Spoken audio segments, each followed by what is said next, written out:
Assalamu alaikum warahmatullahi wabarakatuh.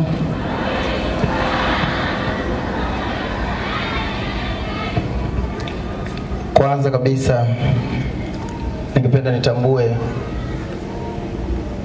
mwakilishi mkuu wa wilaya ya Kinondoni, katibu tawala wilaya ya Kinondoni, dada yangu kabisa.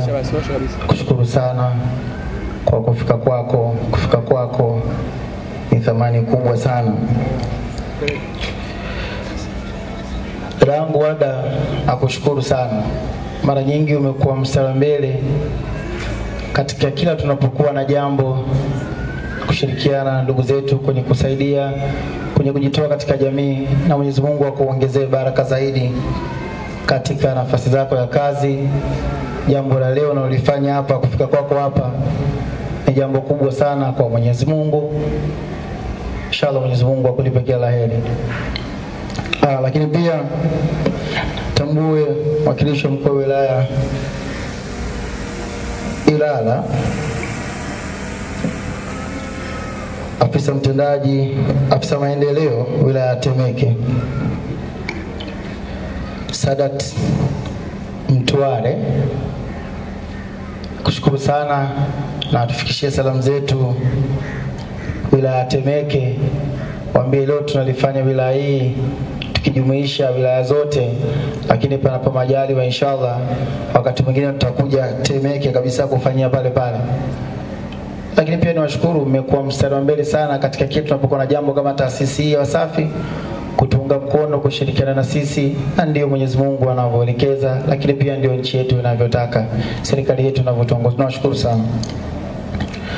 Lakini tambue uwepo wa afisa ustawi wa jamii wilaya ya Ubungo.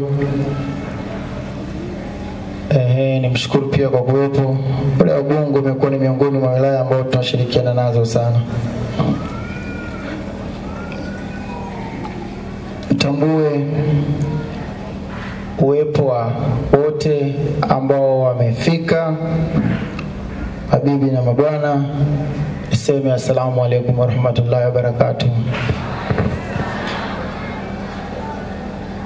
Kwa kipekee nianze kwa kumshukuru sana Mwenyezi Mungu sana. Shukuru Mwenyezi Mungu kwa siku hii ya leo, kwa sababu nafahamu na naamini wote miongoni mwetu hapa tuna ndugu, jamaa, rafiki ambao kwa namna moja au nyingine hawakubahatika kuiona siku ya leo. Hajabahatika wengine kuona mfungo huu, hajabahatika pia kuiona siku hii ambapo inshallah Mwenyezi Mungu akijalia kesho naweza kuwa siku ya Eid. So nimshukuru Mwenyezi Mungu kwa hilo, kwa kutupa nafasi ya kuwa pamoja, kujumuika nanyi. Kwangu ni heshima na faraja kubwa. Lakini pia nishukuru serikali ya Jamhuri ya Muungano wa Tanzania inayoongozwa na Daktari Samia Suluhu Hassan kwa kuendelea kutupa nchi yenye amani,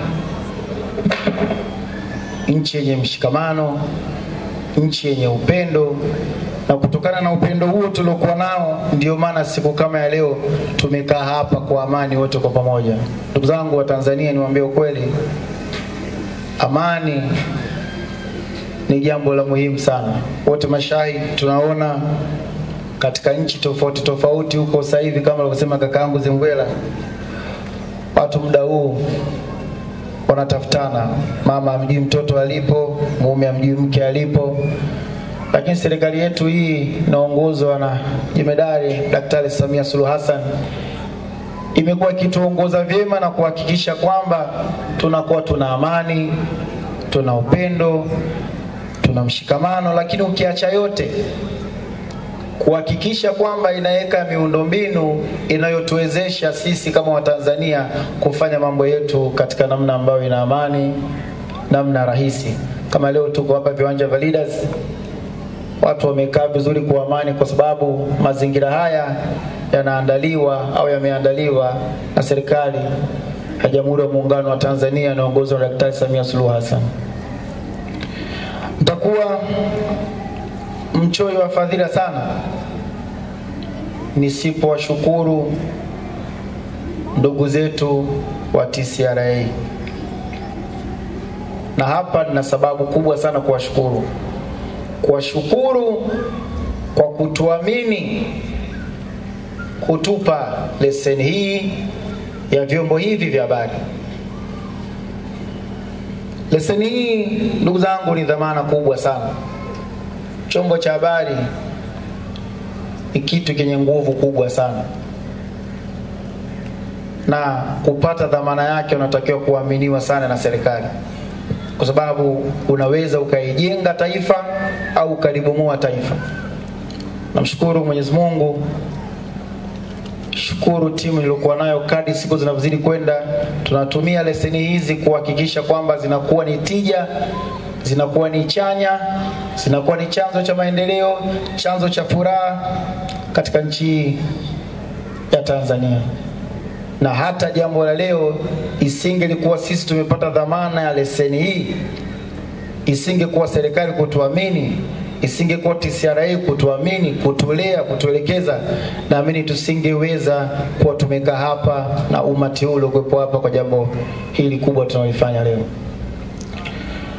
Ndugu zangu, kipekee niwashukuru sana wote ambao wameshiriki katika jambo hili la mkono wa iftar.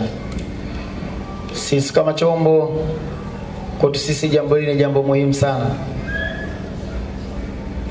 Kiacha tu dini kutuelekeza kwamba siku kama ya leo ni jambo muhimu, ni kitu muhimu kukifanya, lakini pia kama wanadamu, kama Watanzania ambao tumelelewa, tumekuzwa kwa upendo, ni mambo ambayo tunatakiwa tuyafanye. Na sisi kama chombo, kwa dhamana ambayo tumepewa ya vyombo hivi, tukasema siku ya leo tuitumie katika vyombo hivi kuhakikisha kwamba Watanzania wanafaidika navyo. Na moja ya faida ni jambo kama hili, mkono wa iftar. Mkono huu naamini light kama ingesema tu labda Diamond aje mwenyewe au Zembwera tu aje mwenyewe, tusingekuwa na uwezo wa kuwafikia, kuwagusa wingi wa watu hawa. Na nitawaambia tu ukweli, tuliogopa kutangaza kwa muda mrefu tutakabidhi lini na sehemu gani, kwa sababu tulijua kabisa ingeweza kuwa fujo kubwa na watu tunawakusudia siwafikie. Na ndio maana tulitangaza jana tu, tukasema kesho leaders panapo majaliwa inshallah tutakuwa tunakabidhi vile vitu. Lakini zoezi hili lisingekuwa jepesi pasipo kushirikiana na watu, na kupitia chombo kimetusaidia kumobilize, kuunga, kushirikiana na watu. Na niwashukuru sana watu mbalimbali wamejitoa baada ya kuambia tuna wazo hili, tunawaza kabla ya siku ya Eid al-Fitr, basi tutoe mkono wa Eid kwa ndugu zetu mbalimbali, vituo vya watoto yatima, kwa watu wenye uhitaji, na wengine ambao pengine maskini ya Mungu Eid yao hii haijawakaribia vizuri. Tukasema basi sisi kupitia dhamana ya chombo hichi ama vyombo hivi habari tulivyopewa na serikali, tuitumie chanya katika kuwaomba watu, katika kuwahamasisha watu, kuwasisitiza watu kwamba jamani, tukusanyikeni kwa pamoja tuweze kutoa mkono wa Eid kwa ndugu zetu. Na kiukweli mwitikio umekuwa ni mkubwa sana. Mwitikio umekuwa ni mkubwa sana. Watu wengi wamejitoa, makampuni, taasisi na watu binafsi, wasanii, viongozi wa kiserikali, viongozi wa makampuni.